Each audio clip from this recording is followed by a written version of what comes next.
Nós tivemos na semana passada a oportunidade de estarmos meditando nesse texto, texto muito conhecido da Palavra de Deus. O título do nosso sermão semana passada foi Andando sobre as Águas. O título do sermão nessa tarde será Andando sobre as Águas.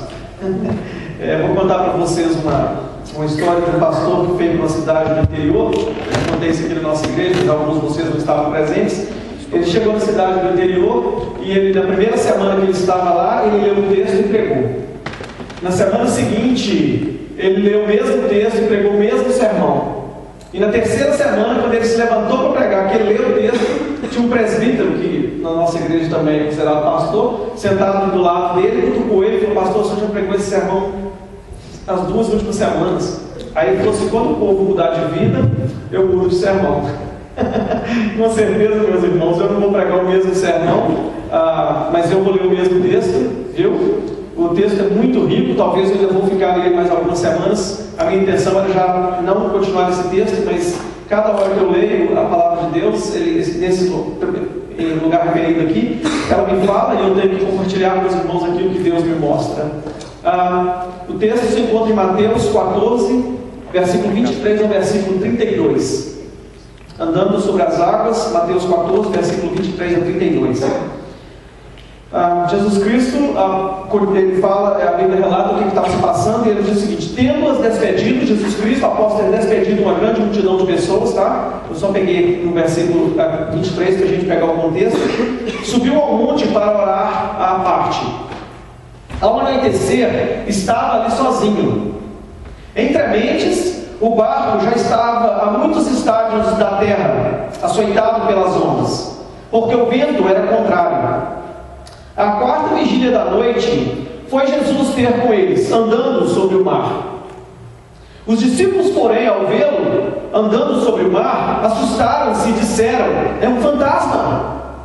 E gritaram de medo. Jesus, porém, imediatamente lhes falou, dizendo: tende ânimo, sou eu, não temais. Respondeu-lhe Pedro: Senhor, se és tu, manda-me ir ter contigo sobre as águas. Jesus disse: vem. Pedro, descendo do barco e andando sobre as águas, foi ao encontro de Jesus. Mas sentindo o vento, teve medo, e começando a submergir, clamou: Senhor, salva-me! Imediatamente estendeu Jesus a mão, segurou-o e disse-lhe: homem de pouca fé, por que duvidastes? E logo que subiram para o barco, o vento cessou. Meus amados, o que estava acontecendo aqui foi algo fantástico, foi algo maravilhoso, foi algo tremendo. E tinham diversos discípulos, nós sabemos que pelo menos 12 dos discípulos estavam naquele barco. Jesus havia alimentado uma grande multidão de pessoas, e agora ele havia separado os seus discípulos para orar, e ele disse aos seus discípulos: vocês atravessam o mar para o outro lado, e eu vou encontrar com vocês do outro lado. Os discípulos pegaram o barco, se foram, a determinada hora da noite, o vento começou a soprar, e o barco começou a submergir, começou a se afundar, e os discípulos, apavorados, viram, de repente, andando sobre as águas, alguém.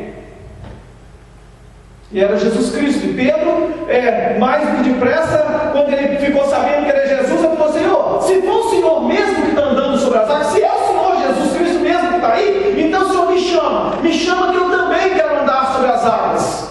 Jesus Cristo falou assim: vem Pedro, vem, pode andar, pode pisa na água. E por alguns instantes, Pedro pôde experimentar algo que jamais, eu acredito, ele veio a se esquecer.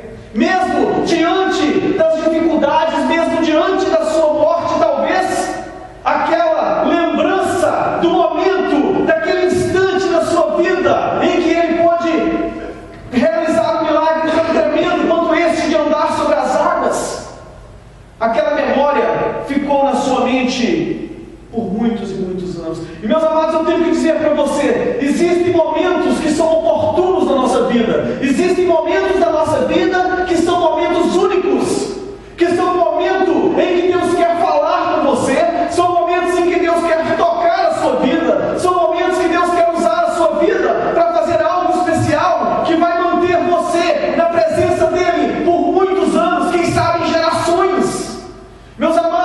O povo, a nação de Israel, eles vivem até o dia de hoje da lembrança de fatos que aconteceram com seus antepassados. Quando o povo de Israel passou pelo mar, quando eles foram alimentados no deserto, todas essas histórias bíblicas são coisas que aconteceram no passado e que têm mantido a igreja por mais de 3.500 anos, pelo menos. 2.000 depois de Cristo, pelo menos 1.500 anos antes de Cristo. Existem momentos que você tem que estar atento, e na vida de Pedro foi aquele exato momento. 11 discípulos ficaram no barco, mas a oportunidade da vida do apóstolo Pedro de conhecer Deus de perto, de ter aquela experiência com Deus, foi exatamente aquele momento. Meus amados, porque ele fez uso de uma oportunidade que estava diante dele. Eu tenho que falar com os irmãos a respeito de alguns pratos que nós temos na minha casa. Há uns 16 anos atrás, quando eu estava me casando, o pessoal da nossa igreja se juntou, e eles se juntaram e eles trouxeram como presente para mim mesmo e para minha esposa um jogo de prato muito lindo. Um jogo de prato maravilhoso, muito lindo, e inclusive ele tem algumas tulipas nele, né? Tulipa é o símbolo da nossa igreja, existem algumas tulipas naqueles pratos, são pratos muito lindos. E eu posso falar para os irmãos que aqueles pratos, eles são preciosos para nós lá em casa. Eles são tão preciosos que nós nunca usamos aqueles pratos. Recentemente eu falei com o Narciso, falei, bem, por que a gente não arranca esses pratos da prateleira e dá para alguém para usar? Porque tem 16 anos que eles estão aqui dentro e nós devemos ter usado esses pratos simplesmente 2, 3 vezes durante 16 anos. Pega esse prato, dá para alguém que vai poder usar esse prato. E para completar, não muitos anos, alguns anos atrás, eu não lembro quantos, talvez uns 6, 7 anos atrás, uma senhora conhecida nossa tinha ganhado os pratos que tinha sido da avó dela, e os pratos já tinham 75 anos, e ela passou os pratos de presente para a Gracinha também. Agora nós temos 2 coleções de pratos em casa, muito lindos, mas a gente nem toca neles. Meus amados, os dons que nos são entregues, as coisas que são colocadas diante de nós, elas têm um grande risco. Você ganha um presente, todos vocês ganharam presentes nesses últimos dias, eu acredito, pelo menos alguns de vocês ganharam presente nesses últimos dias, e quando você abre aquele presente, quando você abre aquele pacote ali, você está correndo o risco de você colocar aquilo que você ganhou em uso. Quando você usa aquele presente que você ganhou, você está correndo o risco, muitas vezes, de perder aquele presente quebrar. Muitas vezes você corre o risco de, se for algo que você tem muito valor, você fala assim, nossa, essa coisa é muito preciosa, isso pode ser roubado, isso pode ser pegado por alguém. Mas se aquele presente ficar dentro da caixa, ele não vai ter valor algum. Se aquele presente, se aquele momento, se aquela oportunidade ficar dentro da caixa, qual vai ser a utilidade daquele presente que você ganhou? Até a pessoa que te deu aquele presente vai ficar desapontada se você não abrir. Eu tenho a experiência de desapontar muitas pessoas, porque todo mundo que me dá presente, eu pego a caixa e falo obrigado, e eu levo ela no meu quarto e guardo lá. Depois que todo mundo vai embora, eu vou ver o que eu ganhei e vou abrir. E as pessoas ficam olhando para mim assim e falam, mas por que ele não vai abrir o presente? Eu também não vou abrir depois, obrigado. Mas, meus amados, quando nós recebemos algo, quando nós recebemos uma oportunidade de usar algo que nós temos, e nós não usamos, porque nós estamos com medo de correr o risco, eu tenho que dizer para você, ficar dentro do barco é mais arriscado. Nós não pensamos muitas vezes, mas você ficar dentro do barco é mais arriscado. Naquele instante em que aqueles discípulos de Cristo estavam dentro do barco, e somente Pedro foi aquele que teve coragem de sair, os outros que estavam dentro do barco, eles estavam correndo mais risco. Muitas vezes, o prato guardado, ele não tem utilidade. O prato que é guardado, ele não tem utilidade. Ele não serve para nada. Embora, se ele estivesse sendo usado, ele estaria correndo risco. Nós estaríamos correndo risco das crianças quebrarem aqueles pratos. Mas eles estariam sendo usados, eles estariam sendo aproveitados, eles teriam a sua utilidade. Não é a mesma coisa que acontece com a nossa vida. Não é a mesma coisa que acontece com o meu viver e com o seu viver. Todos os dias da nossa vida, pecados escondidos que nós não tratamos. É muito arriscado eu lidar com este pecado. É muito arriscado eu modificar. É muito arriscado. Eu não quero mudar a minha forma de viver.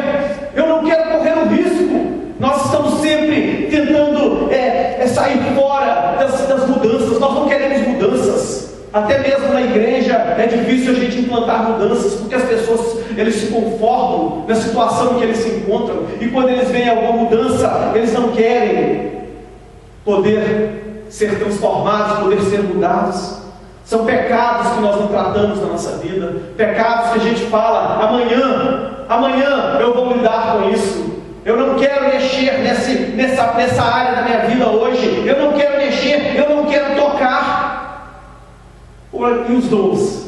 E os dons? E os talentos? E os dons? Quantas pessoas têm tantos talentos? Quantas pessoas têm a possibilidade de ser usadas no ministério, de serem usadas na obra de Deus? E eles falam: amanhã eu vou ser usado, amanhã eu vou trabalhar para o reino de Deus, amanhã eu vou usar o meu dom, eu vou usar o meu talento para proclamar o reino de Deus.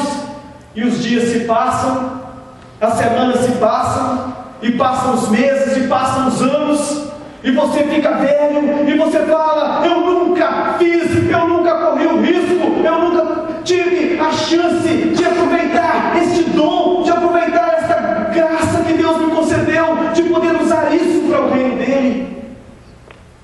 E você se encontra velho, 80 anos, e você olha para trás e fala: quantas vezes eu perdi a chance, quantas vezes eu perdi a chance de chegar para minha esposa de manhã e falar com ela: meu bem, eu te amo. Porque eu falei assim: eu falo à tarde quando eu chegar do serviço, e quando eu cheguei do serviço à tarde, as crianças pularam em cima de mim, eu tinha homework para fazer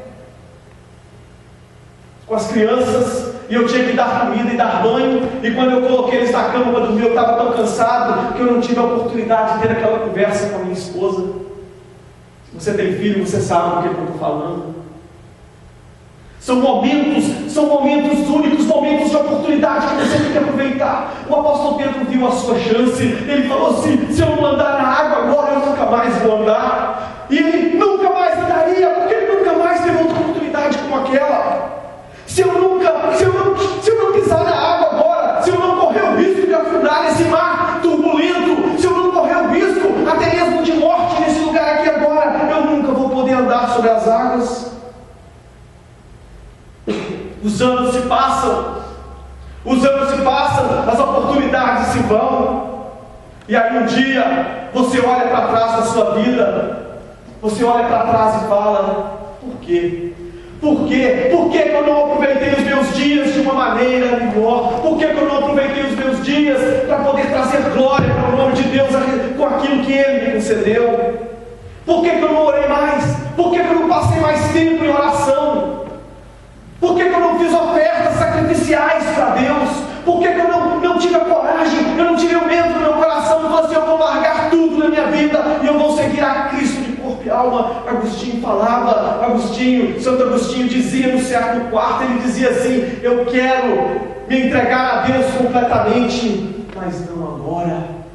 Eu quero me entregar a Deus completamente, mas não agora. É por isso que João Calvino dizia: Senhor, o meu coração eu te entrego sem nenhuma restrição, e para ti somente eu entrego o meu coração. Somente o meu coração eu te entrego, e eu não quero nenhuma corda amarrada, eu não quero quando, eu não quero saber que hora, eu não quero saber o dia, eu vou me entregar a ti somente eu vou me entregar o meu coração. Porque, meus amados, ele não queria olhar para trás um dia e falar assim: quantas vezes eu poderia ter andado sobre as águas, quantas vezes você, meu amado, poderia estar andando sobre as águas, quantas oportunidades diante de você, quantas oportunidades na sua vida, quantas oportunidades você tem de abraçar o seu filho à noite antes de colocá-lo na cama,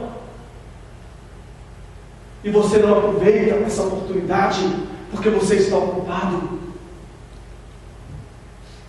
Eu posso dizer para vocês, há pouco tempo atrás, numa cidade próxima da nossa, talvez às 2 horas daqui, em Canélia, um rapaz de um pouco mais de 20 anos entrou dentro da escola e matou pelo menos 20 crianças. 20 crianças que os pais não mais poderiam abraçar. 20 crianças que agora não estariam mais aqui. 20 oportunidades que se foram. Nós não pensamos nas oportunidades que se vão, nós não pensamos nos dias que passam na nossa vida e nós não aproveitamos os momentos que vêm sobre nós. Quantas vidas que eu não toquei, quantas vidas que eu não toquei com a palavra de Deus, quantas vidas que eu não toquei. Meus amados, Deus me chama a mim e Ele chama a você para que a gente tome parte de algo maior do que nós mesmos. Ele quer que nós nos tornemos partes de algo que está acima da nossa pessoa. Nós muitas vezes pensamos que o mundo gira em torno de nós, mas nós não vemos que nós somos somente uma linha no tapete. Tem um filme que fala a respeito de Moisés, quando ele é um filme de criança, e o sogro de Moisés, Jetro, numa grande festa, vira para Moisés e fala, Moisés fala assim, ele se considerava tão pequeno, e Jetro fala assim, você é pequeno, mas você faz parte de algo muito maior. Nós pensamos, nós somos pessoas tão pequenas, nós somos pessoas tão incapazes muitas vezes, e nós não muitas vezes paramos para pensar que nós fazemos parte de um plano que Deus vem executando sobre a terra por muitos e muitos anos, e nós deixamos as oportunidades passar sobre a nossa vida, porque nós não prestamos atenção no plano maior de Deus, nós ficamos focalizados em nós, muitas vezes nós pensamos na nossa grandeza, na nossa própria glória, e muitas vezes nós pensamos na nossa fraqueza e na nossa incapacidade. Por um lado, nós pensamos, eu sou muito bom. Por um outro lado, nós pensamos, eu sou muito fraco, eu não tenho capacidade alguma. E nós deixamos, meus amados, muitas vezes de sermos usados no reino de Deus. Nós deixamos muitas vezes de ter essa experiência que o apóstolo Pedro teve. Você pensa que foi só ele que pôde andar sobre as águas? Eu falo com você, eu conheço pessoas que andam sobre as águas todos os dias, que passam por experiências com Deus todos os dias, nas horas de dificuldades, nas horas de luta, nas horas de provações. Eu falo para você mais, eu falo que eu conheço pessoas que passam por provações diariamente na vida deles, que se fosse eu talvez estaria afundado, porque eu não aguentaria. Eu olho e falo assim, meu Deus, como eles conseguem passar por tantas dificuldades, por tantas provações, e ainda levantar de manhã, e muitas vezes dar um sorriso para você.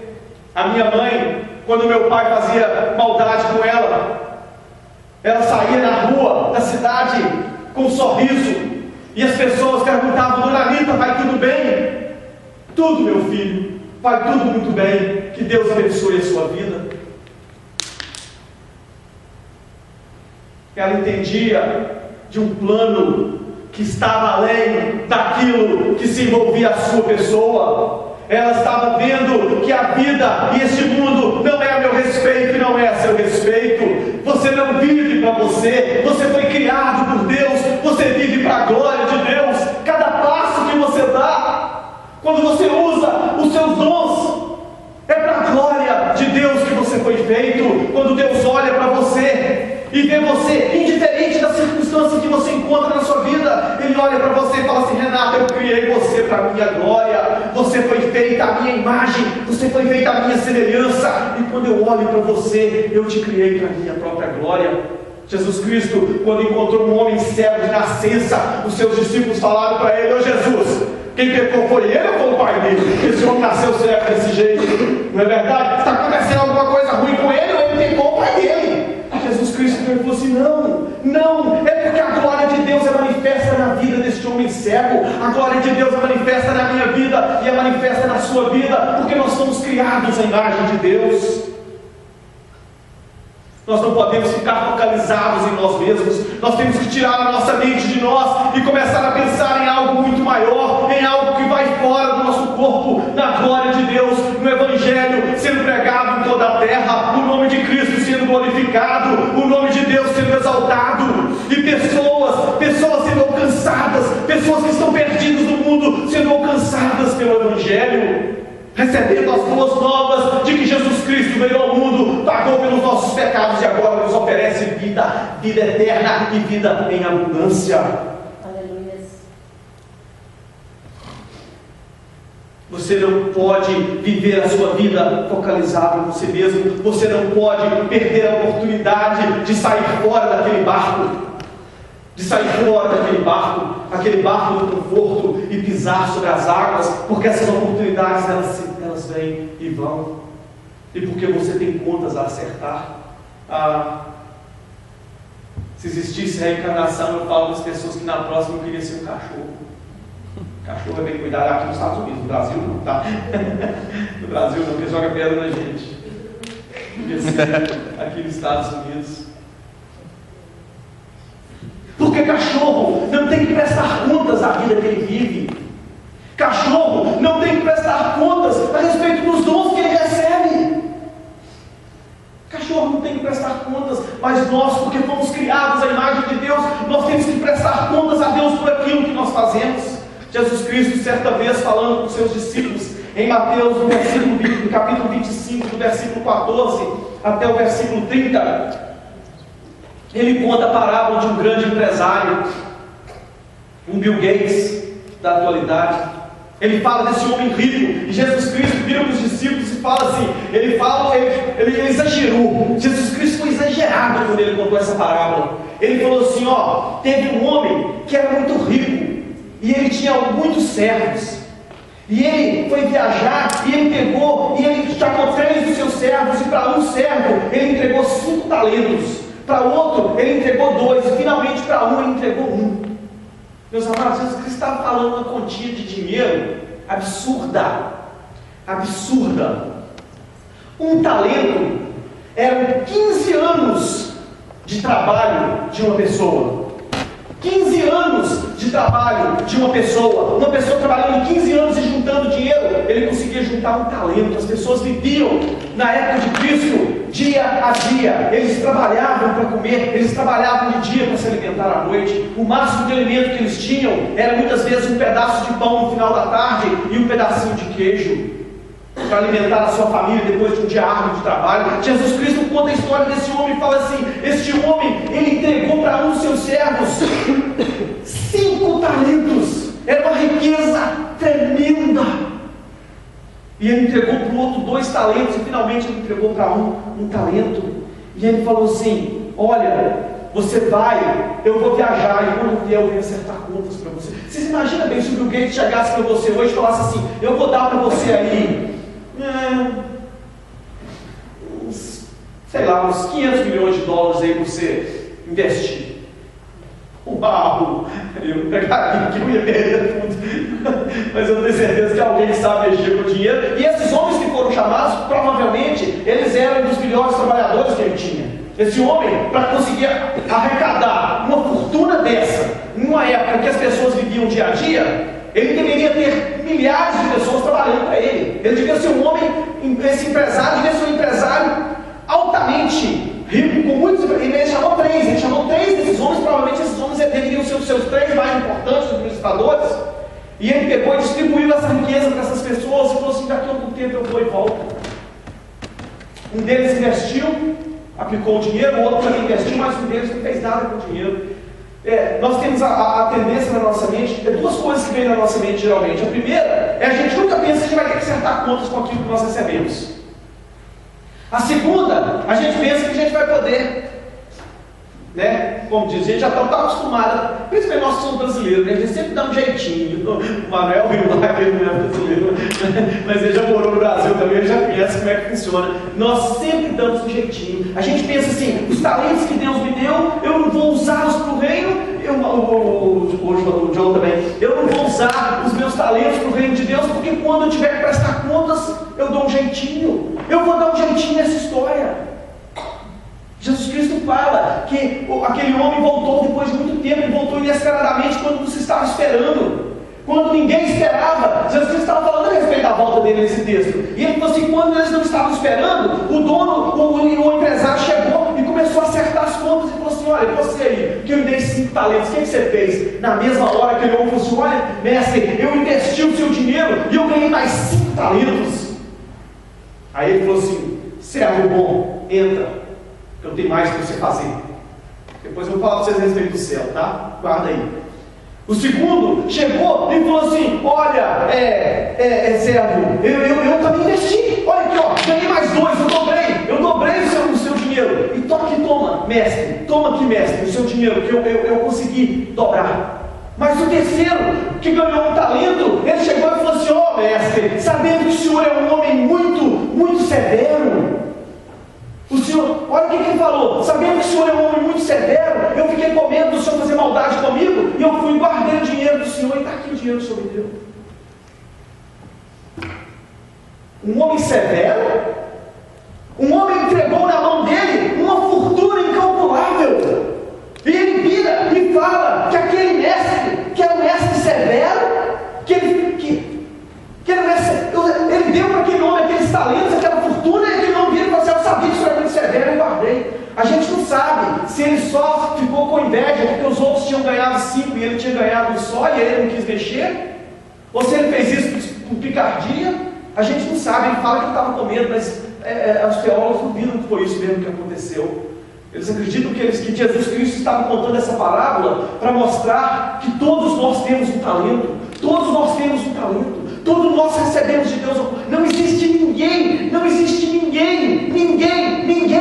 que não recebeu algo de Deus para usar para a glória dele. Não existe. Todos nós temos um talento, todos nós temos um dom, todos nós temos uma vocação. Até eu acredito que eu tenho.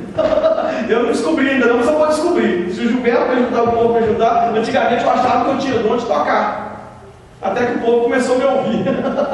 Aí eles falaram para mim: ó, Samuel depois chegou aqui na igreja e falou: pastor, sou prega, não toca não.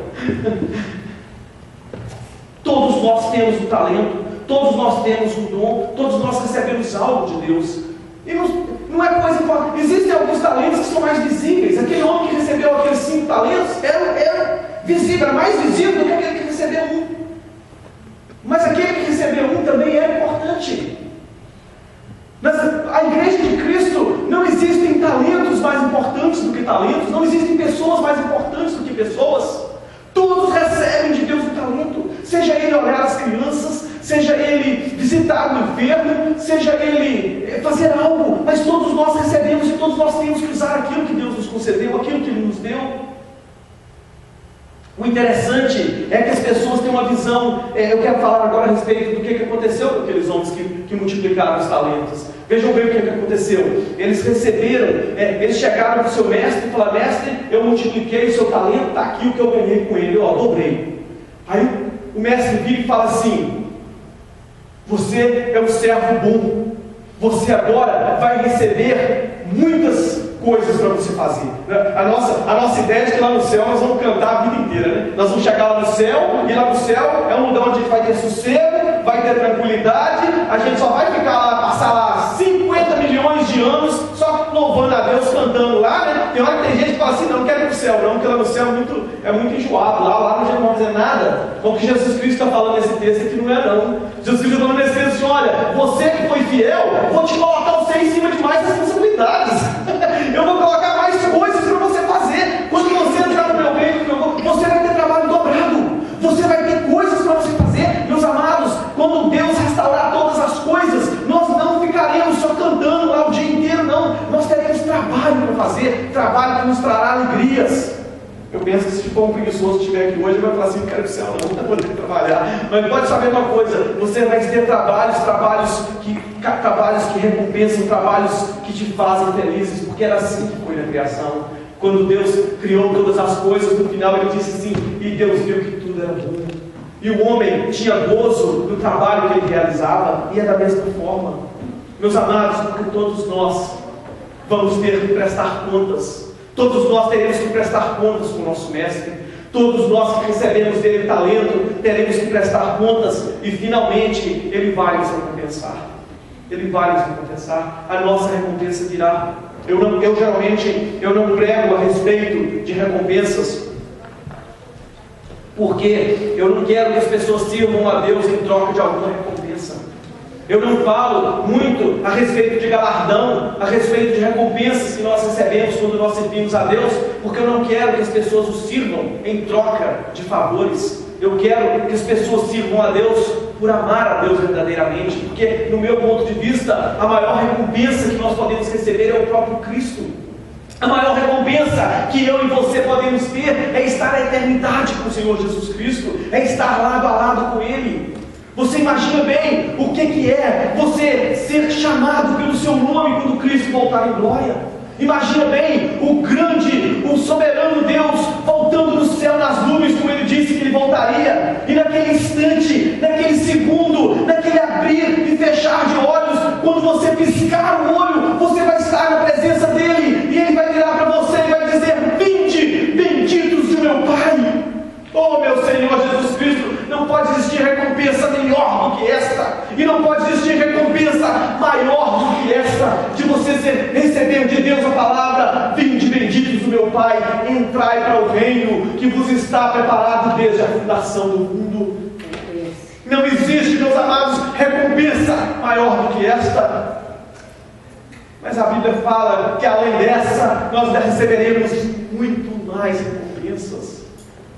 A única coisa que não nos deixa ver essas realidades é o pecado que nos cega. A única coisa que não permite com que a gente veja a bênção, a glória, a grandeza de estar lado a lado com Cristo é o pecado que tampa a nossa mente. É este pecado que nós temos que deixar de lado, porque a nossa recompensa, o nosso galardão é grande. A Bíblia diz que Pedro, descendo do barco e andando sobre as águas, foi ter de encontro com Cristo. O texto, muito bom no original, seria traduzido: e Pedro, rapidamente descendo do barco, imediatamente descendo do barco. Meus amados, Pedro, o barco, a naufrágio, balançando de um lado para o outro. Pedro vira e fala: Jesus, manda eu ir para o Senhor. Jesus fala assim: vem. Pedro, eu já estou indo. Eu acho que ele já estava com o pé do lado de fora quando Jesus falou: vem. A Bíblia ele usa uma expressão de tão rapidez no momento que ele subiu, que ele pisou na água, que parece que ele já estava assim: ó, Jesus, manda eu ir, que eu já estou subindo aí, já estou descendo. Rapidamente, Pedro, descendo do barco e andando sobre as águas, foi ao encontro do Senhor Jesus Cristo. Meu amado, Jesus Cristo não quer que você fique sentado no barco. Deus não quer que você fique sentado no barco. Jesus Cristo vai entrar no barco e o barco vai acalmar. E os discípulos vão chegar do outro lado. Eles vão chegar ao seu destino.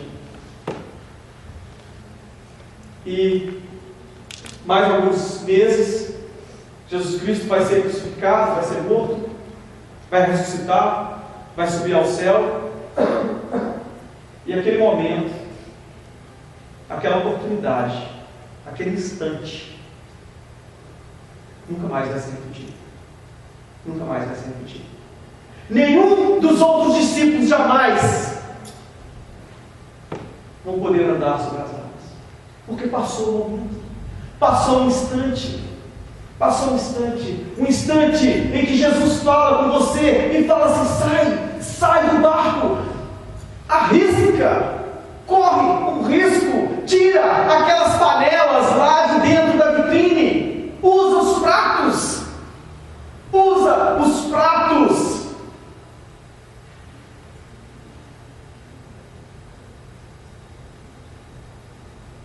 Existe uma recompensa. Existe uma recompensa final. O risco que você corre, ele é pequeno comparado com a glória que você vai receber. John Eliot, ele foi um missionário americano que foi pregar para os Aucas, lá na região da América Central.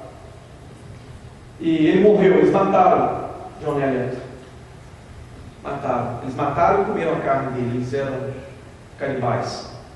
Eles mataram e comeram a carne dele. Antes de ir, John Eliot dizia: um homem que troca aquilo que ele não pode segurar por algo que ele não pode perder, ele não é tolo, ele não é tolo. Se você trocar a sua vida, que você vai perder anyway, que você vai perder de uma forma ou de outra, por uma vida que você jamais vai perder, você não é tolo, você é muito sábio se você fizer isso. Se você trocar os seus prazeres terrenos que vão passar em 20, 30 anos, pelos prazeres eternos da vida eterna com Cristo, você não é tolo. Você não é tolo. O meu apelo para a igreja hoje, e o meu apelo para você pessoalmente, é que você saia do barco. Eu vou falando, eu não prometo que eu vou terminar hoje. Eu acho que eu vou voltar nesse texto semana que vem. Talvez. Vocês bem aqui que vocês não sabem. Mas hoje, o meu convite para você é que você saia do barco. Amém.